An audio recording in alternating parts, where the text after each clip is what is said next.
It is my pleasure to welcome you to the crash course Quantitative Research Papers. We're still within the fourth section of a quantitative research paper, the methods section. And in this part, I would like to explain inferential statistics to you.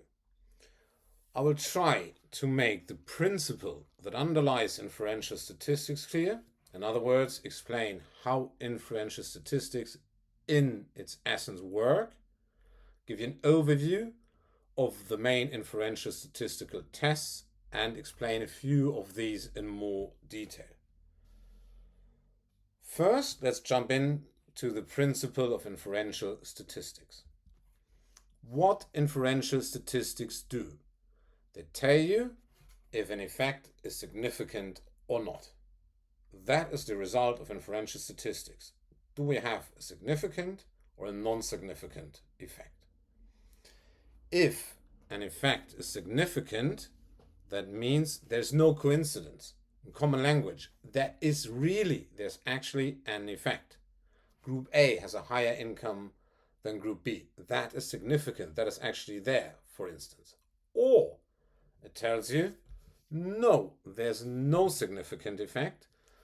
Differences, for example, in the income of Group A and B, they're coincidental. They're not really there. So in common language, there is no effect. And coincidence, we cannot interpret. So in common language, inferential statistics tell you if something is significant, then an effect really exists. If something is not significant, then there is nothing. It's a bit simplified common language, but this is how to understand the essence and the objective of inferential statistics. To understand this further, and perhaps you remember other videos of this crash course in which I said the quantitative research world is a black and white world. It's a yes or no world. There are no grays, it's black and white. Against this backdrop, you might or you can formulate hypotheses. You always have a research hypothesis or a null hypothesis. The research hypothesis always states there is an effect. Group A and B have a different income, or variable A has an impact on variable B. That is the research hypothesis. The opposite of the research hypothesis is the null hypothesis. Null like nothing. The null hypothesis always states there is no effect. So group A and B do not have a different income, or variable A does not have an impact on variable B. That would be the null hypothesis. Now, when you apply inferential statistical procedures, doesn't matter which one it is, it always works internally following the same logic. The inferential statistical methods try to reject the null hypothesis. If they can reject the null hypothesis, we can then deduce, all right, then we can assume the research hypothesis.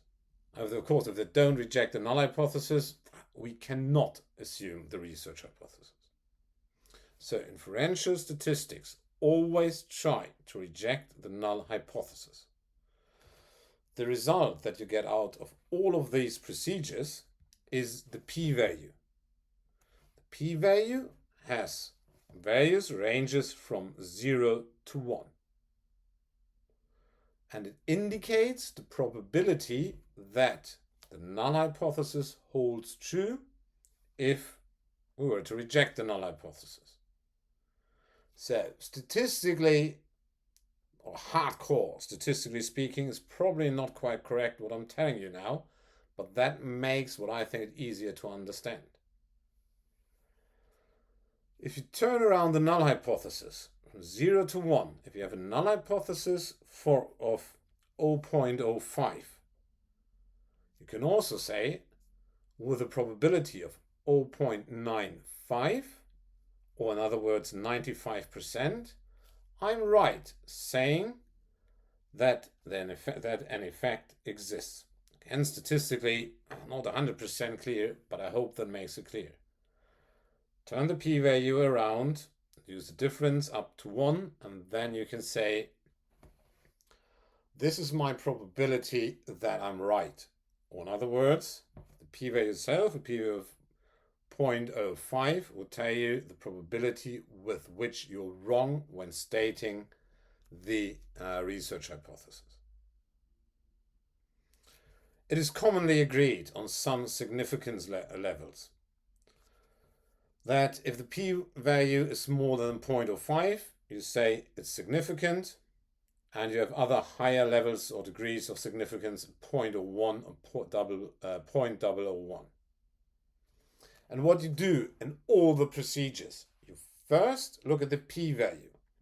If the p-value is lower than 0.05, you can say, oh, there is an effect. And then, of course, we want to know in which direction does the effect point, and how strong is the effect. And then if you have a p-value of smaller 0.05, you look at the real values, if you want to call them. The arithmetic mean, the frequencies, the regression coefficients, depending on the method you use. And through this, you have the direction and the strength of the effect. And this procedure you do in every test, in every inferential statistic test. Let me try to explain the logic of inferential statistics with the example on the right-hand side. We have two groups, A and B. We would like to find out if group A and B have a different income. So our research hypothesis is group A and B have a different income. The null hypothesis is group A and B do not have a different income. Now, we have measured an arithmetic mean for group A of £2,100, for group B of £2,170. With inferential statistics, we want to find out if the difference of £70 is significant. Is this actually a difference, or is it just a coincidence that with the people we've asked, it's just a bit of not coming exactly to the point, and it's just a coincidence, the £70 more. That is what we want to find out. Now, let's assume we have a p-value that in this case it will be a t-test, gives out of 0.04. Now we can say group B earns significantly more than group A, and through the p-value of 0.04, this statement that group B earns more than group A is incorrect with a probability of 4%.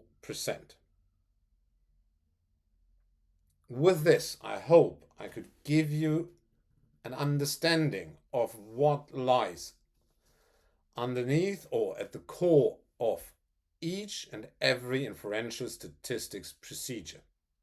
And you will apply this every time, again and again. Now, let me give you an overview of the main statistical methods or procedures.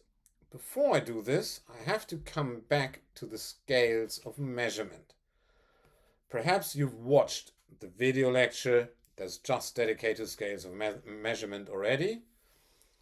Then in this video, I told you they will come back to haunt you. And now is the time that they will come back. Here, I do not want to repeat myself too much.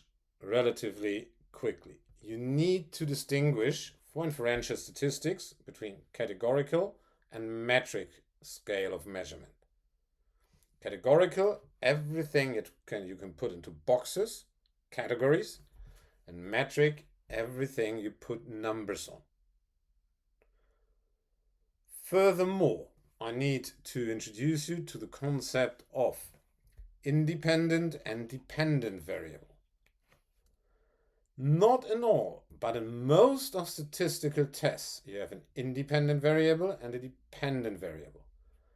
Again, perhaps statistically not 100% correct, and a hardcore statistician would go out my throat now, but you can understand the independent variable as the cause and the dependent variable as the effect.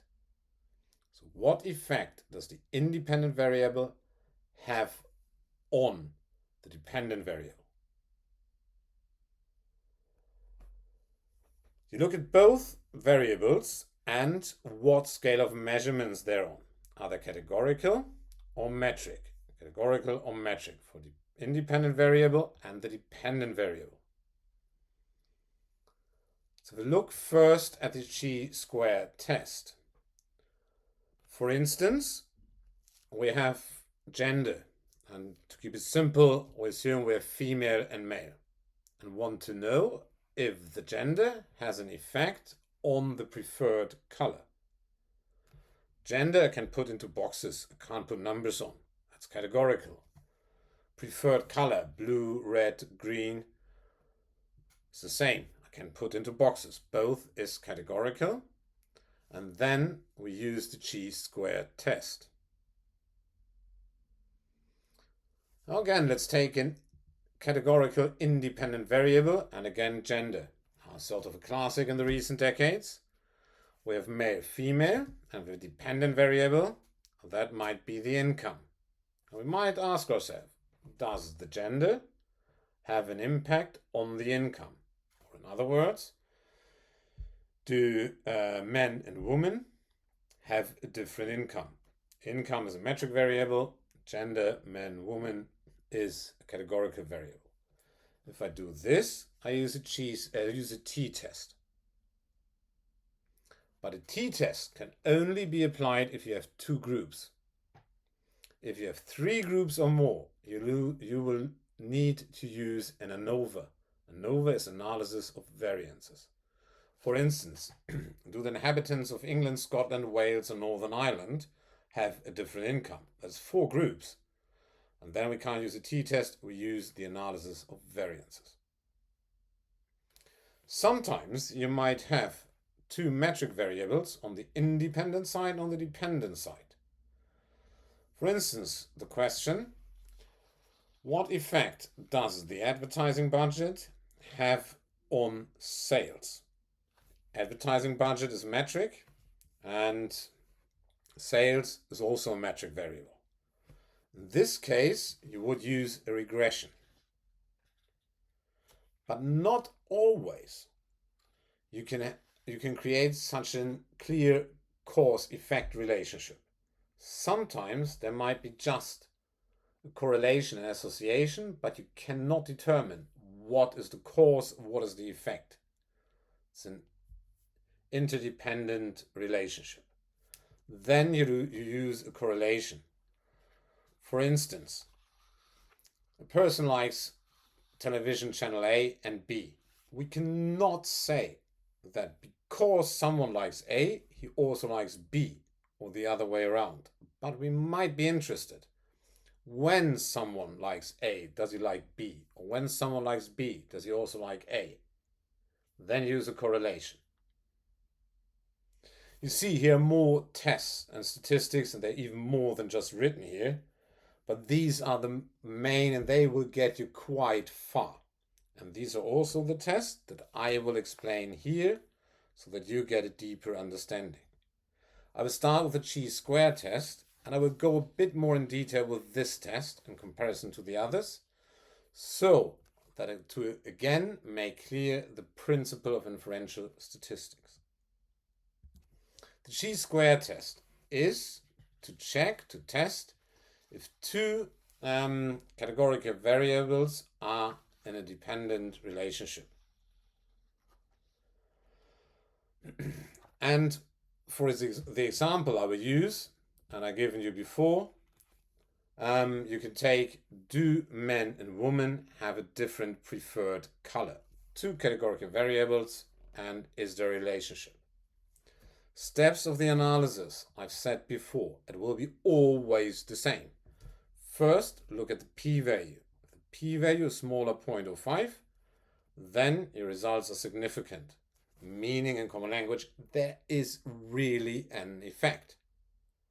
If that is the case, you look in this case on the frequency to in the end be able to say, yes, females like blue more or like red more, and male the other way around, for instance.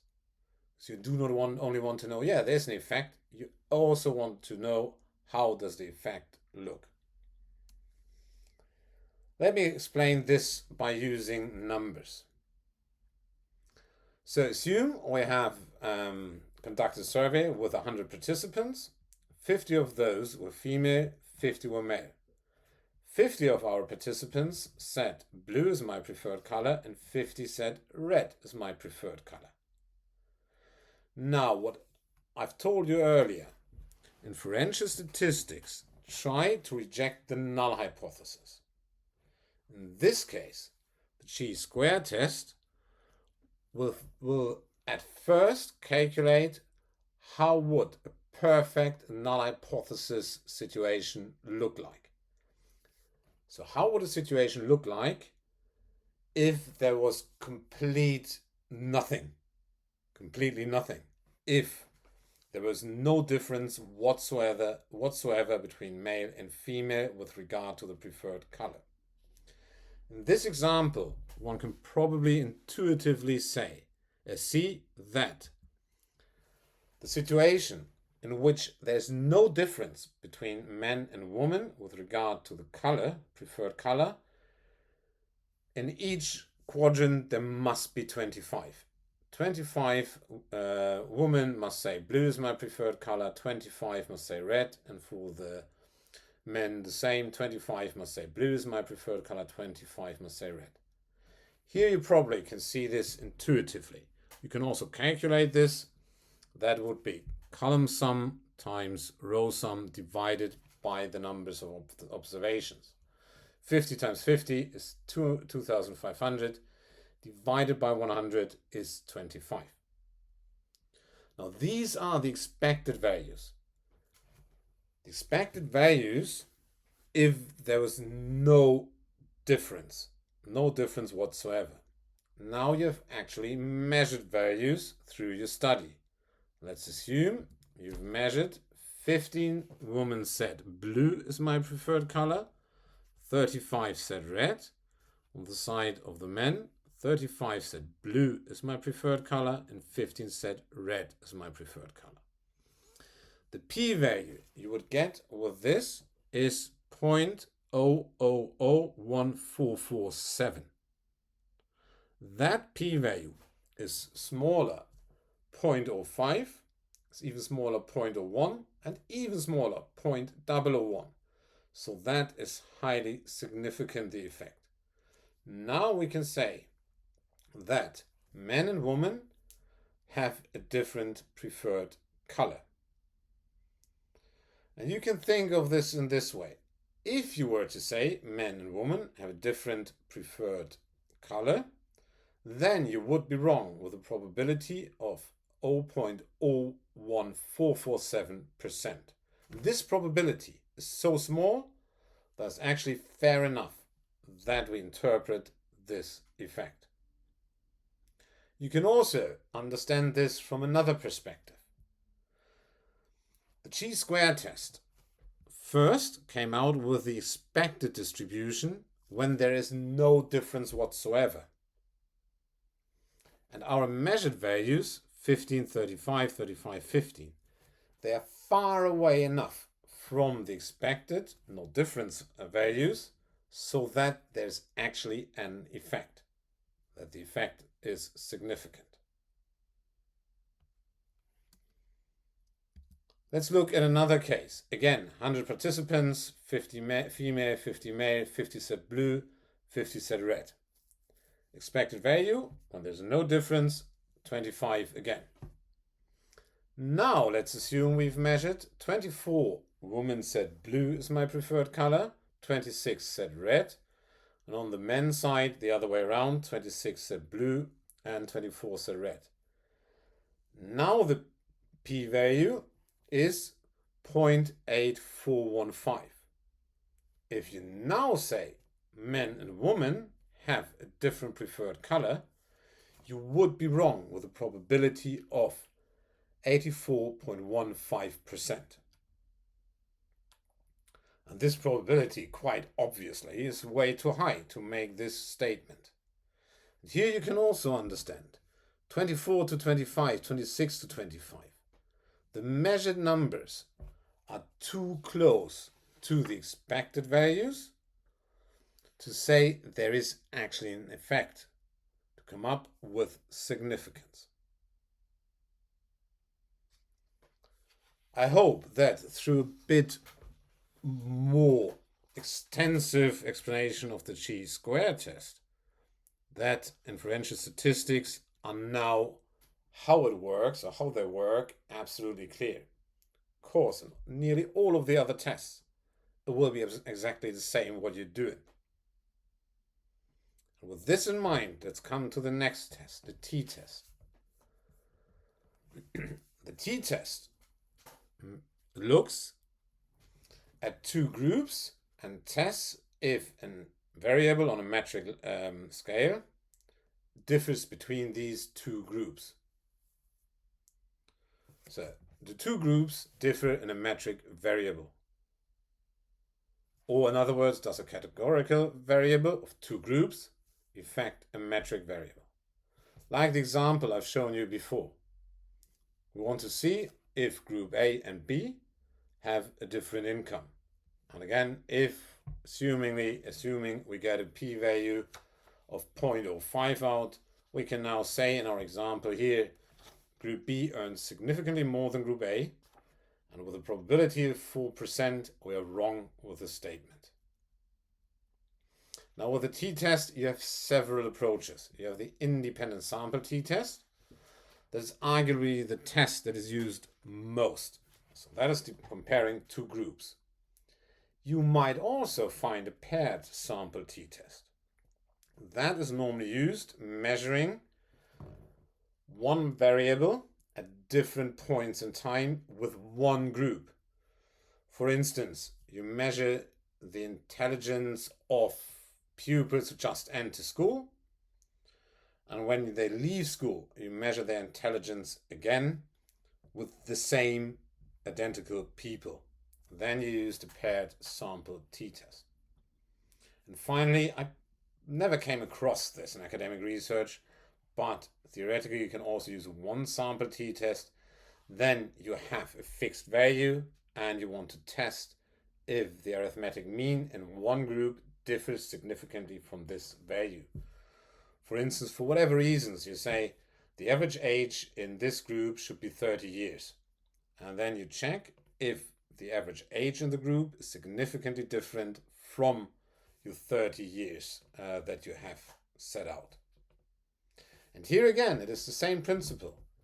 You look at the p-value first, you check is it smaller than 0.05. If it's smaller, there's a significant effect. If it's not, there's not. But if you have a significant effect, then you compare the arithmetic means. I've said before, a t-test can be applied only if you have two groups, not more. If you have more than two groups, you use the analysis of variances, ANOVA. And that checks if the arithmetic mean between three or more groups systematically differ. An example, we want to know if the income of England, Scotland and Wales is different. It's three groups, and there we need the ANOVA. We can't use a t-test. Let me come to the correlation next. And here I would like to explain a bit more. And if you watched the previous video of this crash course, you remember the variance. The variance will come back here. So correlation, let's assume we have two metric variables. We cannot logically or plausibly establish a root or a cause effect relationship. There's no one affects the other. We want to see, do they somehow, these two variables, are they somehow associated, in other words, correlated? That is what we want to find out. So our question would be, does the value of variable A increases or decreases if the value of variable B increases or decreases, and the other way around? The steps, again, like with every test of inferential statistics, you look at the p-value. Is the p-value smaller 0.05? If that's the case, there is a significant correlation. And then you look at the, in air quotes, real values, and that in this case is the correlation coefficient, which I would like to explain in more detail. The correlation coefficient can have values between 0 and 1. The closer the correlation coefficient is to 0, the smaller or the weaker is the correlation. The closer the correlation coefficient is to 1, the stronger is the correlation. And you find quite a few tables how to interpret the correlation coefficient. It always depends on your research project, and such tables you should only use as a first approach, not as a God-given rule. So one could say between 0 and 0.2, it's a weak or there's no correlation. Up to 0.4, a weak. Between 0.4 and 0.6, a moderate correlation. Then 0.6 to 0.8, strong correlation. And 0.8 to 1, we have nearly identical twins. So that is a very strong correlation. Now, in statistics, as it is in life, in the real world, not everyone is friends.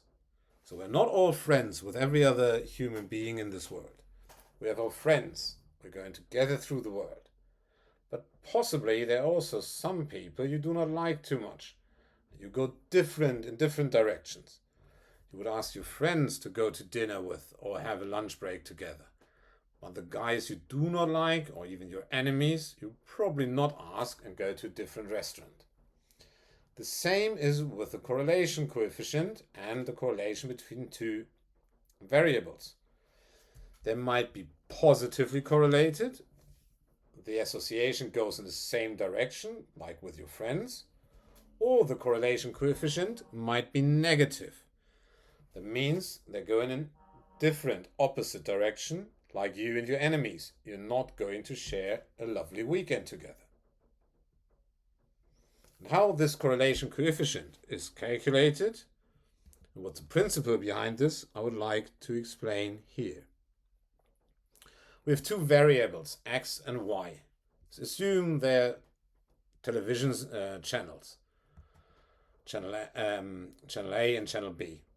And then it is how much you like channel A, x, and channel B, y, from 0 to 100, for instance. Do not like the channel at all. 0 to 100, like the channel very much. Now you have your measured values, and the bubbles are participants. So the first participant on the bottom left said X, channel X, I do not like at all. And he also said channel Y, I do not like at all. Both X and Y have small values within one participant. Assume we have only two participants to make the word easier. The second one here says channel X, great telly, super thing, high values. And the same, he or she says for Y, great channel, super rating.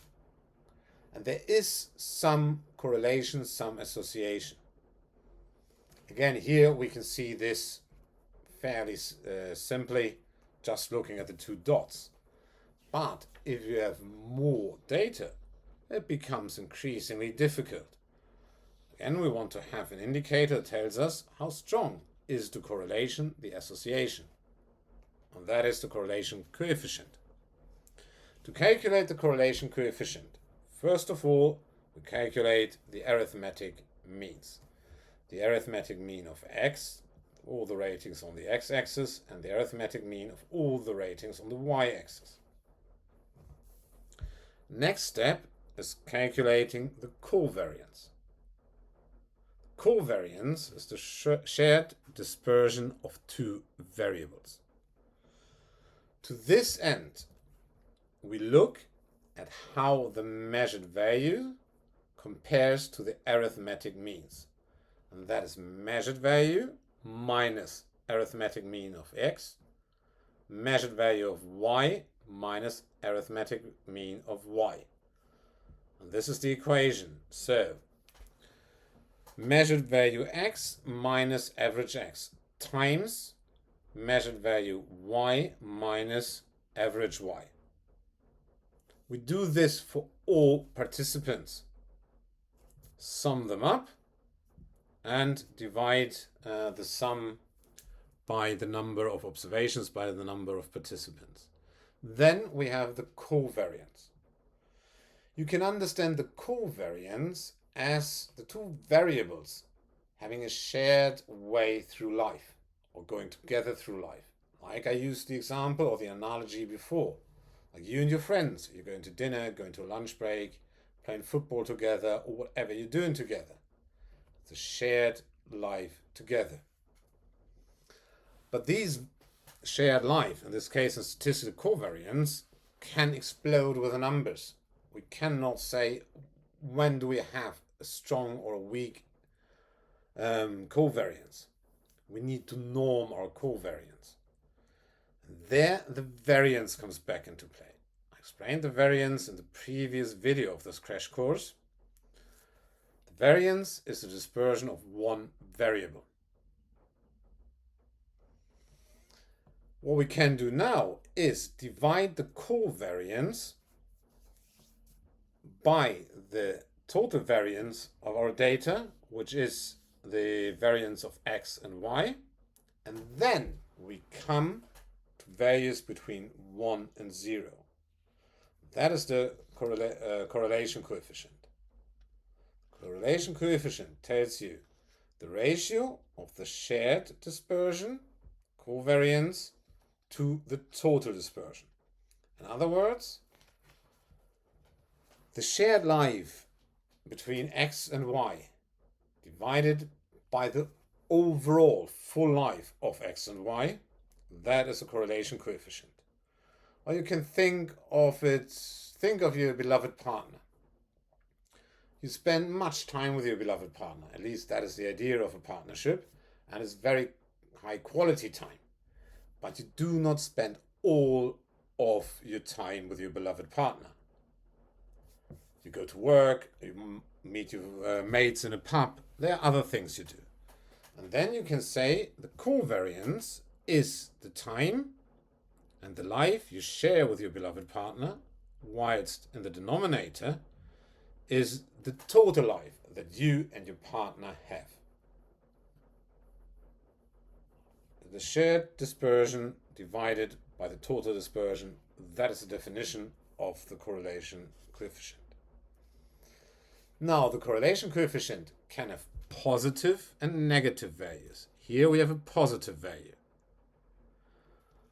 The variances, they're always positive. They can't assume negative values, but the covariance can. And that is, I said this before, like with people you do not like or with enemies you have. You go in different directions. And that might also be the case with variables. If you have such a picture here, like in the green line, then you would have a negative correlation coefficient. S. Think of, and it's a stupid example to make this clear, work satisfaction and work dissatisfaction.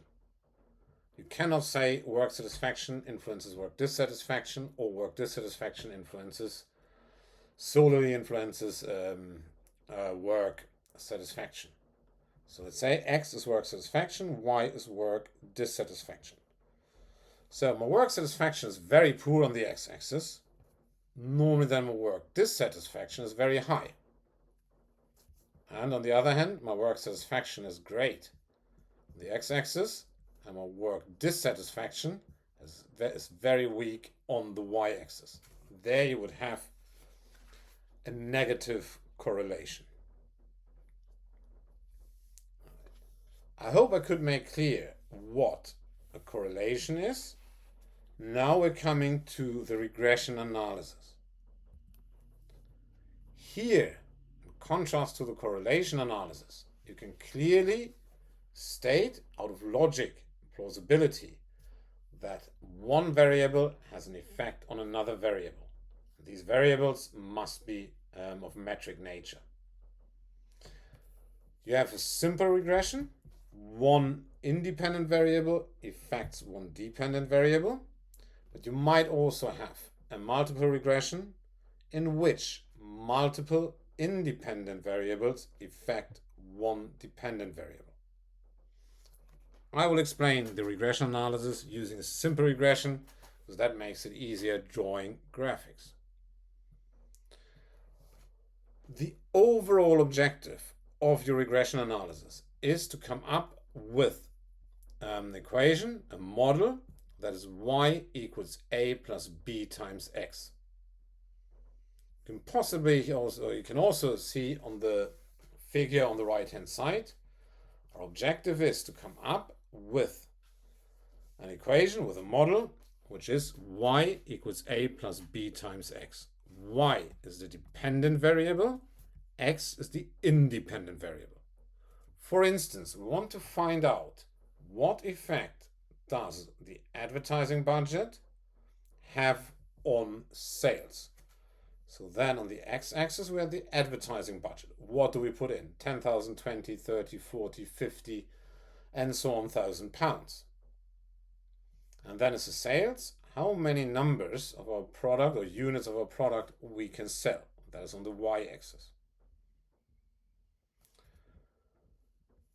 If you think of this, y, sales, x, advertising budget.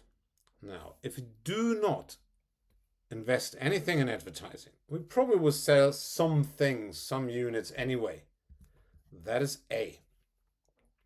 A tells us where our regression line, our regression function, intersects with the y-axis when x is 0. For example, assuming we invest nothing into advertising, how many units will we sell anyway? What we're probably more interested in is B. B is the regression coefficient. The regression coefficient tells you the slope. In other words, so never write this in any paper, but in other words, if I increase my advertising budget by £1, how many more units will I sell? So B is the slope. How strong are we going up with sales if we invest more in advertising? What the regression analysis does in the background. Again, you can see on this figure, the dots are the measured points. This is what we have actually measured in our study.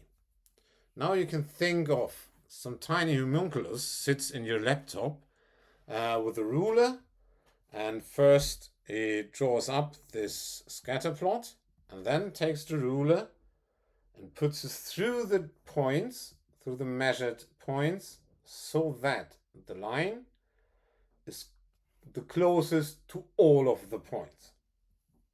This is how you can think of what happens. In reality, what the program does, it tries to minimize the squared deviation of the points from your regression function, from your regression model or this line.